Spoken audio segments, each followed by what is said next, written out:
नमस्कार दोस्तों, स्वागत है आपका एक और महत्वपूर्ण वीडियो में। आज हम बात कर रहे हैं एक ऐसे फैसले की जिसने भारत और अमेरिका के रक्षा संबंधों में हलचल मचा दी है। 1 अगस्त 2025 से अमेरिकी राष्ट्रपति डोनाल्ड ट्रंप के नए टैरिफ के तहत भारतीय वस्तुओं पर अब 25% का शुल्क लगा दिया गया है। यानी भारत से जो सामान अमेरिका जाता था, वो जो पहले 100 रुपये का सामान बिकता था, अब वो 125 रुपये का बिकेगा, यानी महंगा बिकेगा। इस कदम को भारत ने घोर अनुचित माना है और भारत ने उसी वक्त एक बड़ा जवाब दिया। F-35 स्टेल्थ फाइटर जेट की डील को ठुकरा दिया। जी हां, अमेरिका द्वारा भारत को ऑफर किया गया F-35 लड़ाकू विमान, जिसे भारत की वायुसेना की ताकत बढ़ाने के लिए देखा जा रहा था, अब शायद भारत की जमीन पर कभी न उतर पाए। भारत ने साफ कह दिया है कि जब अमेरिका व्यापार में सहयोग की भावना नहीं रखता, तो रक्षा समझौतों में भी भावना नहीं देखी जाएगी। अब भारत ने रक्षा खरीद की दिशा बदल दी है।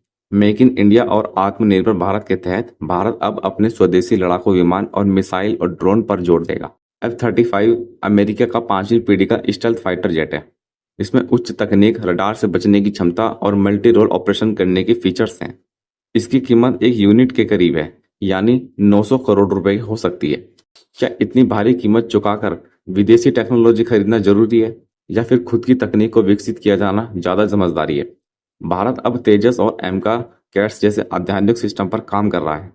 डीआरडो, हेल और निजी भारतीय कंपनी भी अब अमेरिका जैसे देशों पर निर्भरता खत्म करने के मिशन पर काम कर रही है। भारत की नीति अब ये कहती है कि रक्षा में आत्मनिर्भर बनो और जरूरत पड़ी तो दुनिया को निर्यात भी करो। यह फैसला सिर्फ एक डील रद्द होने का नहीं, बल्कि यह रणनीतिक संकेत भी है कि भारत अब दबाव में आकर निर्णय नहीं लेगा। अमेरिका ने भारत पर शुल्क लगाकर जो एक तरफा चाल चली है, उसे भारत ने कूटनीतिक और राजनीतिक तरीके से पलटकर जवाब दिया है। अब दोनों देशों के बीच संबंधों में कुछ समय के लिए ठंडापन आ सकता है, लेकिन भारत ने साफ कर दिया है, राष्ट्र हित सर्वोपरि है, चाहे संबंध किसी से भी हो। तो लोग इसमें क्या कह रहे हैं, लोगों की प्रतिक्रिया क्या है? अब वक्त आ गया है कि भारत खुद अपने फाइटर जेट, बाज और चक्रव्यूह बनाए। भारत का F-35 को ना कहना सिर्फ एक डिफेंस डील का अंत नहीं, बल्कि एक नई शुरुआत है, स्वाभिमान की, आत्मनिर्भरता की और भविष्य की। अमेरिका में रक्षा सहयोग बना रहेगा, लेकिन फैसले अब भारत अपने हितों को देखकर ही करेगा, दबाव में काम नहीं करेंगे। तो दोस्तों, आपको क्या लगता है, क्या ये फैसला सही है? अगर ये वीडियो आपको पसंद आया हो तो वीडियो को लाइक करें, शेयर करें और चैनल को सब्सक्राइब करना ना भूलें।